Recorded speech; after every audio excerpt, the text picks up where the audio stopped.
first of all, congratulations to the movie. Oh, thank you very much. An exciting piece of film. Right, thank you. Are you happy about the outcome? Yeah, very happy. You know, it's you know, my biggest opening ever in the States. So I'm excited about that and just interested to see how people react around the world. We've had a great reaction in the places we've opened, France and into Spain. So want to see how folks feel about it here.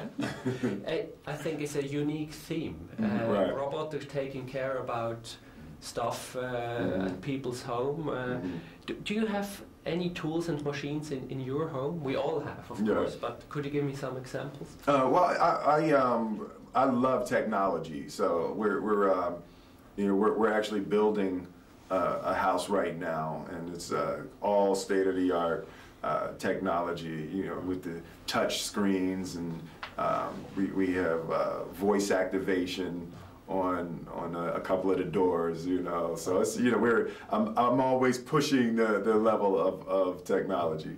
But it's scary sometimes if something not work. So yeah, right. It's definitely a pain when it doesn't work. That's for sure.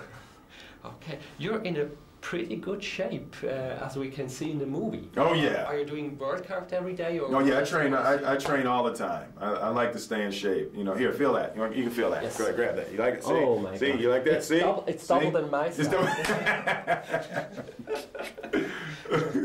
So, and we can see you completely naked for the first time. Yeah, the first time. Never done that before. Oh. How comes?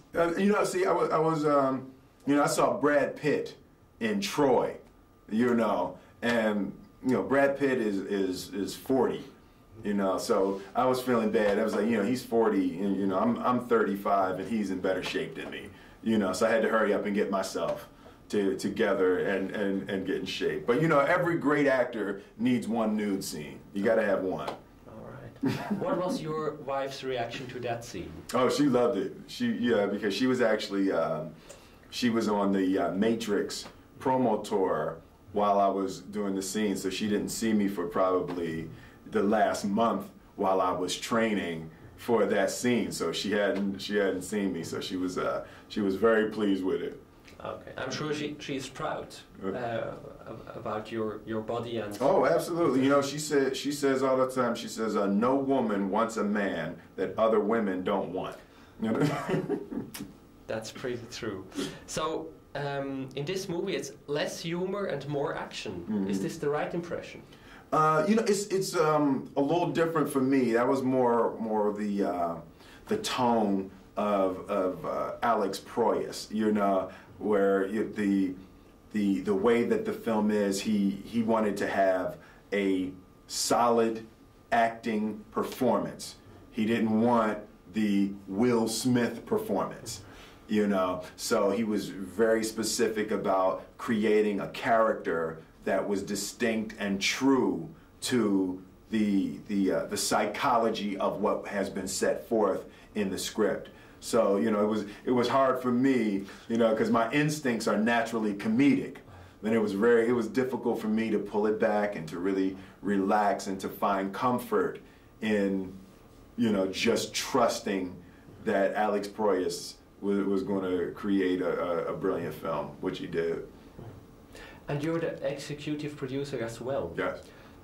Was it an investment thing, or was it to have more control about the project, or what was your motivation? Well, there were ideas that I saw in the script and in the shorts that I wanted to be able to have the freedom to be able to implement into the story. So, you know, essentially I told him I would be happy to sign on to the script, but I needed to have the producer capacity in order to be able to affect the change that I wanted. Like, for example, I wanted to hire Akiva Goldsman, Academy Award winning writer. I wanted to be able to hire Akiva to come in to be able to you know, adjust the adaptation of Asimov's work. So okay. It felt like a necessity.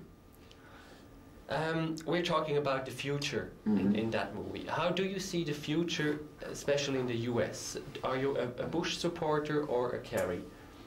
Well, it's I always talk about the politics in the terms of relationships. I think the only way that you can have a successful relationship with anyone is if we tell one another the truth. You can't be successful if one person is not being honest. And I feel that George Bush is saying something different today than he was, 10 months ago. And it feels somewhat dishonest to me. So I think it's important that our relationship needs to come to an end. So I think that the way our system works in America, we have the opportunity to dismiss a relationship that we're unhappy with after 4 years. So I'm going to do my best to dismiss that relationship.